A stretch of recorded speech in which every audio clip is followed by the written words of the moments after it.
Hello once again, everybody. One of my favorite times of the year coming up not too far in the future, Farm Science Review. And we have the manager of Farm Science Review with us right now, Nick Zachrich. Nick, I'm looking forward to it, but I know you have a lot of work to do before and even after the review. Yeah, most people don't realize it's a full year-round job for us. We have several full-time staff. We do have some folks that work just on the farm also mostly, but they do help us out during Farm Science Review time. But there's a few of us that work just on the show, and we're always working to get something done certain times of the year. So getting passes out to exhibitors right now and making sure our tickets online are going well, and the tickets in the county extension offices have enough.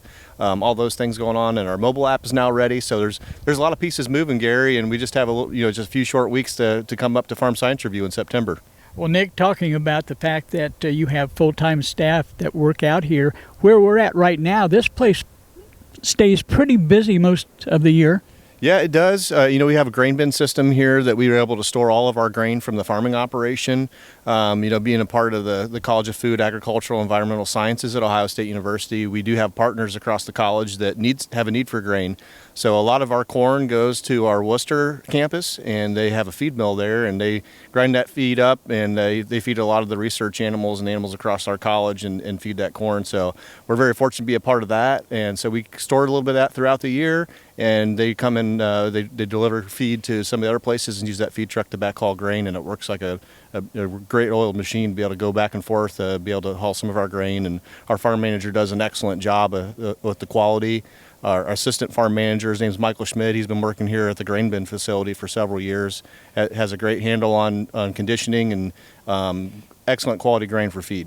Of course, weights and measures comes into play at a location like this behind us.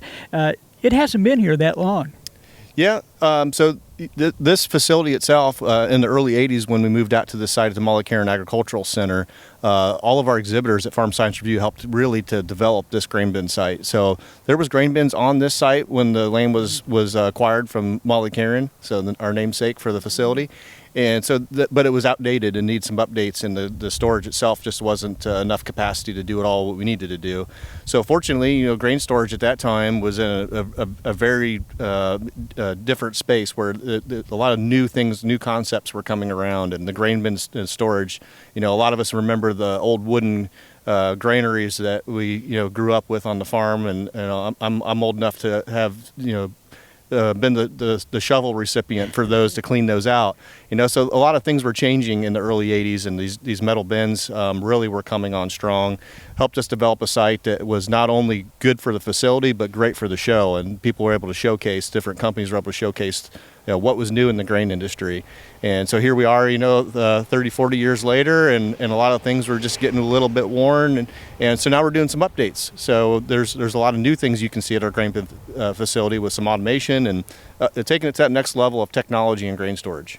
Now, keeping this certified and all of that, is it the same as you would drive down a road and see an elevator? Do you have to get everything certified as much as that? Well, we're pretty close to that. We don't receive grain from the neighbors or anything. It's just for our facility, but we do have a really nice scale, to be able to come in and out. Even the machines these days, our equipment is very well maintained with newest technology and things coming from mostly John Deere and AgPro here locally. And even the combine is very good, and the grain carts as well. So if you have an Unverfirth or J&M grain cart, some of the other manufacturers as well, you have some weight right on the grain carts to be able to tell them how much grain you're producing and bringing in. So calibration is pretty easy when you have several different ways to accurately measure grain, and we have a few of those. So it's great coming into the facility. We can actually know how many bushels that are in storage very well.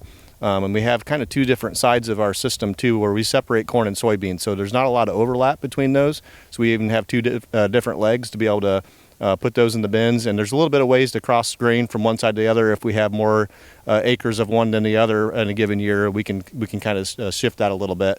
But yeah, coming in, we can weigh things, and there's so much automation in the system now. Hopefully everybody out there that has grain storage is really thinking about that automation, because it makes life so much easier. The alerts that you can get when something doesn't go exactly right, if you need to make a change, maybe the corn dryer quit for some reason, and if it happens at 2 in the morning and you don't know until 6 or 7 in the morning, you lost 4 or 5 hours of time. So instead of sitting around at the grain bin system and babysitting it all night, you can have an alert sent to you and text message to wake you up, say, hey, your grain dryer's down, if you want to go check on it and get it back running. There's a lot of options out there from different companies to do that. And you can find a few of those companies here at Farm Science Review in September. Well, you made it pretty easy on yourself. If you look around, you can see the crops. Oh my gosh, those crops are looking pretty this year. Yeah, we've been very fortunate to have the rains at the right time. Springtime all the way through now. We can talk about the weather all day long, but we've been just very, very fortunate about the grain field that we have going on right now. The pollination has been excellent for the corn. The beans are really looking great. So our area of the state is looking really good. So field demonstrations are going to be top notch this year with some great high quality yielding corn and soybeans. Well, Nick, you recently had an open house at this facility, and I'm sure everyone was impressed. It was hosted by the Ohio State University Extension. Madison County educator Amanda Doritas kind of spearheaded that. She's done quite a few different field days and events out at our site at the Molly-Caron Agricultural Center, and we really appreciate her using the facility, being here locally as an educator. But she brings in some very good experts in the grain industry, and any of the type of field days that she brings in, she always has the experts at Ohio State coming to speak. So on safety and grain quality, we were talking about fumigation a little bit during that open house. So it wasn't just an open house to come check it out. That was definitely a positive that brought some people in to see what was new at our grain facility. But the educational side of it as well was very well received, and we had quite a few people come in to take advantage of that opportunity. And we have field days and things like that periodically. Most of the time we don't host them, we're just a facility. We invite them to come in. Just like this open house though, our farm manager Nate Doritas, he did a great job coming in, and he provided some of that education and some of the tours around with our assistant farm manager Michael Schmid. They did a lot of the tour around, be able to explain what was going on with our grain facility. So if any of the things I talk about with our grain facility and you think, I just need a little bit more, Nate and Michael are the experts, and Michael is always up here during Farm Science Review to talk about the grain system, and he's here to receive the grain from the field demonstration. So Michael is the true expert on this grain facility along with Nate Doritas, and they do a great job up here.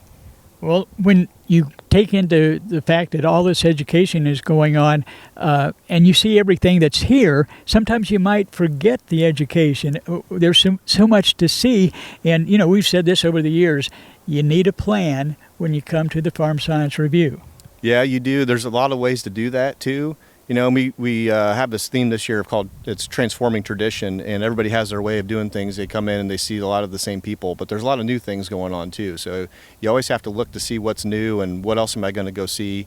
So if you have your 10 or 12 exhibitors on your list or opportunities, there's a lot of educational seminars. So they're not only educational seminars, but the dozens of new exhibitors that are there that you haven't seen before if you've come to Farm Science Review. So we have a mobile app. That's one way to do that. You can download those in the app stores right now on either Android or Apple. So you can go in those stores and find Farm Science Review 2025, and that'll help you navigate to be able to find those exhibitors and the locations where those presentations will be at. And then also we'll have a digital directory, so it's kind of the web version of that mobile app. So if you don't want to have to download another app, you can just go on the website and find that. So if you go to fsr.osu.edu, that's Farm Science Review, Ohio State University Education, so fsr.osu.edu. That's our website, and you'll be able to find that digital directory there, and a lot of different information goes into that digital directory. So it's kind of the web-based version, but it has also that navigation tool. So you have a map, an interactive map to be able to zoom in and zoom out, see what the names of the exhibitors are, and then also just the long list of exhibitors that we have. And Farm Science Review is going to be here before we know it. Yeah, September 16th, 17th, and 18th this year, so always a Tuesday, Wednesday, Thursday, 8 o'clock to 5 o'clock on Tuesday, Wednesday, and then 8 to 4 on Thursday. Very good. We've been visiting with Nick Zachrich, the manager at Farm Science Review. Don't miss it this year. It's going to be a good one. And Nick, thanks for being with us. Thanks for coming to visit us again, Gary. Excited to see everybody in September. Stay with us. We'll be back with more right after this.